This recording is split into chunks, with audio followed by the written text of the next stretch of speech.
আল্লাহ রাব্বুল আলামিন তিনটা বিষয় ঘৃণা করেন। এক, আশ্চর্য হওয়া ছাড়াই হাসা, শুধু ফ্যাল ফ্যাল করে হাসা, কারণ নাই কারণ নেই অথচ হাসতেছে। এইরকম যারা হাসে তাদেরকে আল্লাহ রাব্বুল আলামিন দেখে ঘৃণা করেন। ব্যক্তি কেন হাসতেছে? সে আল্লাহর ইবাদত বন্দী পরিত্যাগ করে, সালাত পরিত্যাগ করে, আল্লাহর যত রকম নাফরমানি আছে সমস্ত কিছু করতেছে আর সে হাসতেছে।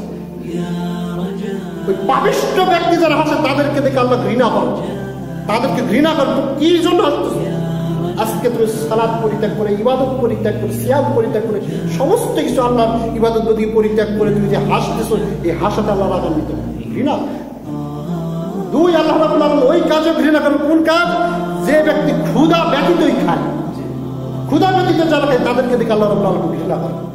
পেটের ক্ষুধা নেই, খেতেই আছে ক্ষুধা নেই। সুতরাং এই ক্ষুধা বর্জন করতে হবে। আল্লাহর আপনি ঘৃণার পাত্র হন না, আল্লাহর আপনি ভালোবাসার পাত্র হন। 3 নম্বর রাসূল মুহাম্মদ সাল্লাল্লাহু আলাইহি ওয়াসাল্লাম বলেছেন, রাত্রি জাগরণ ব্যতীত যারা দিনে ঘুমায়, রাত্রি জাগরণ ব্যতীত আপনি রাত জাগেননি, তারপর অথচ আপনি দিনে ঘুমাচ্ছেন, অথচ আপনি দিনে ঘুমাচ্ছেন, যাকে বলে অলস, দিনে ঘুমাচ্ছেন। রাত্রি ইবাদত বন্দেগীর জাগরণ হতে হবে, অবশ্যই সেটা পাপ কাজের জাগরণ হতে হবে না।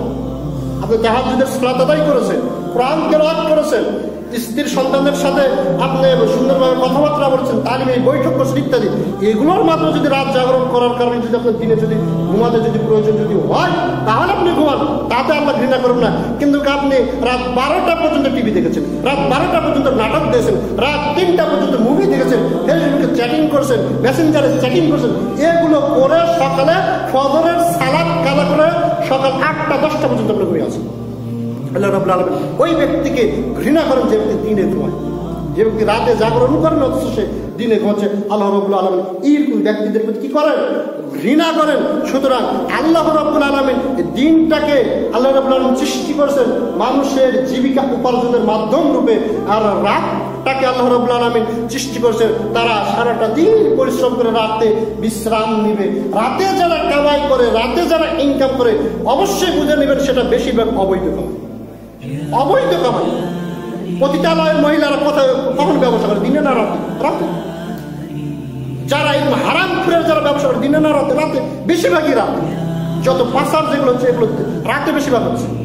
রাত উপার্জনের মাধ্যম নয়, রাত হচ্ছে আরাম, আয়েশ, বিশ্রামের মাধ্যম। আল্লাহ তাআলা বলেছেন, ওয়াজআলনা নাওমাকুম সুবাতা ওয়াজআলনা আল-লাইলা লিবাসা ওয়াজআলনা আন-নাহারা মা'আশা ওয়া বানাইনা ফাওকাকুম সাবআন শিদাদা।